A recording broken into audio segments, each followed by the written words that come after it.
Merong mga tao kasi na walang pagkakilala sa Diyos, kaya baliwala yung kahit kumita ng kumita, nababaliwala. Pakinggan nyo sa isang talata ng Hagay, sa Kapitulo 1, meron tayong ganitong mababasa sa versikulo 6. Kayo'y nangaghasik ng marami at nagsisiani ng kaunti.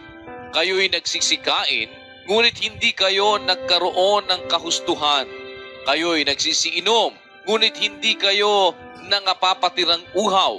Kayo'y nangananamit, ngunit walang mainit.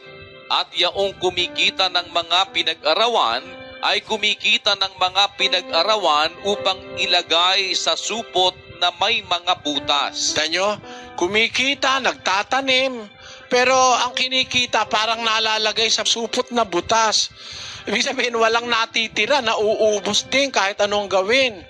Ano sabi ng Diyos? Tuloy natin sa 7. Ganito ang sabi ng Panginoon ng mga hukbo. Gunitain ninyo ang inyong mga lakad. Yan, ang unang-unang dapat maisip ng tao, gunitain mo yung lakad mo. Tama ba ang lakad mo sa Diyos? May Diyos ka ba sa buhay na kasama? Meron ka bang kasamang espiritu ng Diyos? Pag wala kasi, nababaliwala yung mga pagod mo eh.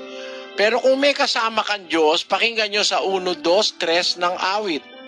Kundi ang kaniyang kasayahan ay nasa kautusan ng Panginoon, at sa kautusan niya nagbubulay-bulay siya araw at gabi. At siya'y magiging parang punong kahoy na itinanim sa siping ng mga agos ng tubig, na nagbubunga sa kaniyang kapanahunan. Ang kaniyang dahon na may hindi malalanta, at anumang kaniyang gawin ay giginhawa. Kita nyo, papunta sa pagginhawa kung may kasama kang Diyos sa buhay.